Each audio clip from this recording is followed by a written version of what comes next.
one of the things I recognized is when we moved from Nigeria, when we felt like the Lord wanted us to move from England to Nigeria, there were a lot of people that cautioned us. You have two small children, 9 years old, 11 years old.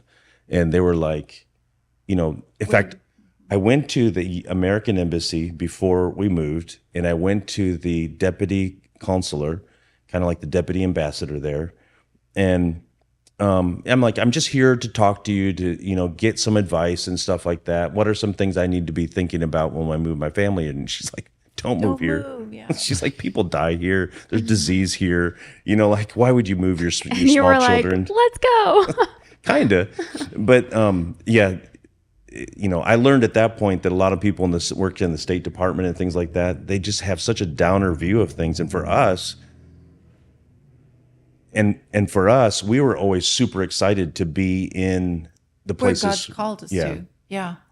But looking back, I think in some ways, how old were you when we moved? Like 11. You just started 10 or 11. You just started secondary school at Cannon-Slade. 7th grade in Cannon-Slade, but it would have been 6th grade in the U.S. Yeah. And I love it. I remember one day, because you guys had to ride the public bus. I don't know if a lot of people listening realize how that works. In England. The kids, they don't have the yellow buses in England. We have the double deckers. Yeah, so you would just get on there, and you had like student passes or something, didn't you? Yeah. City passes or bus passes. I never got to do that, stack it up with though. money. Because you were too young. I always wanted to do it. I wanted the blazers for the uniform. I wanted to ride the bus. Never got to do it. His green blazer, his tie looking good, his hair in his face. Long hair, And hopping on a bus. And on those buses, you used to sell donuts and make a load of money. I don't know whether you remember that. Yep. Go get donuts and sell them on the bus. Well, they opened a Krispy Kreme, which was like very revolutionary according to you guys. Yes. And so It was a big deal. Yeah, Krispy Kreme came to Manchester, so we okay, kids, wake up 4 a.m., let's go. We got in the line, donuts, and then we bought a couple dozen, and he brought them on the bus and sold them. Yeah. Yep. But I remember one Entrepreneurial. time you came home, and you had yogurt all over you. What? I briefly remember that now that you say that, but I can't even remember the situation. I think it was like a yogurt fight or a food fight on the bus. Yeah. Yeah. So I recognize after one time we were in Nigeria, and you said to me, Dad, you don't even need television in Nigeria, because just like watching life is interesting. Yeah. I mean, what did you mean by that? I mean, when you go out, the U.S. or I guess European countries and stuff like that, it's very,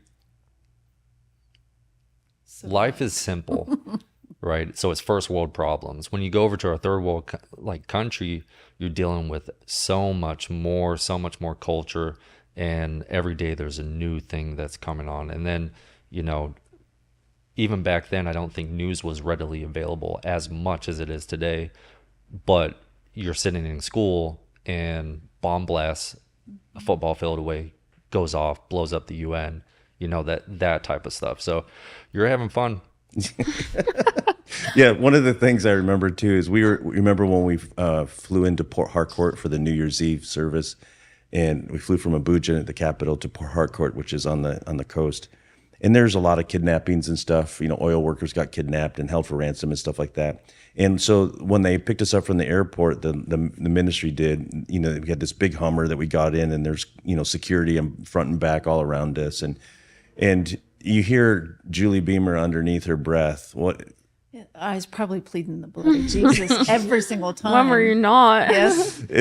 Jonathan from behind says, "Mom, stop it. You're ruining our fun."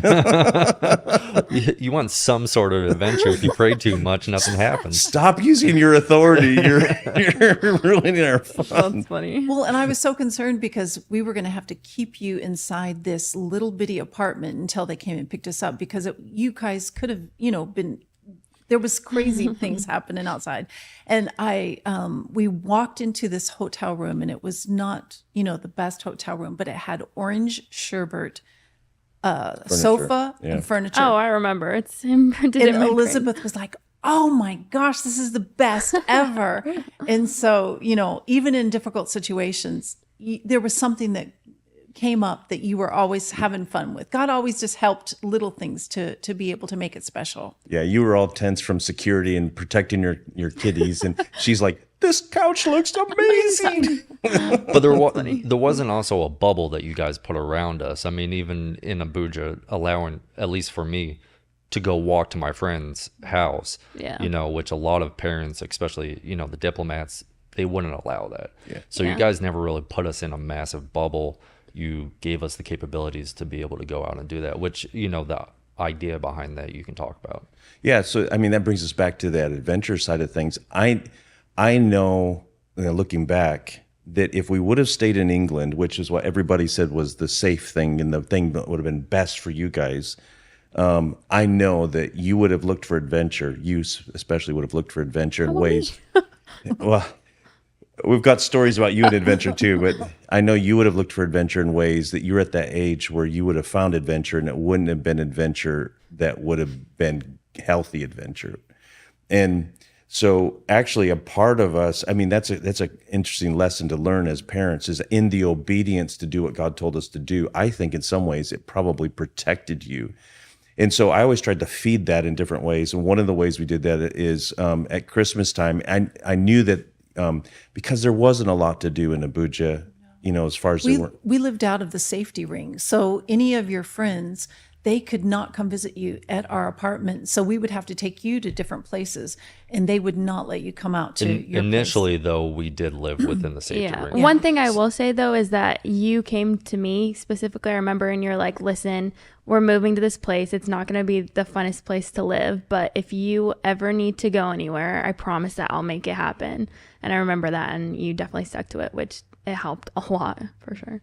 Yeah, when we had to move outside. Yeah. Yeah. And the reason we had to move outside was it's so expensive.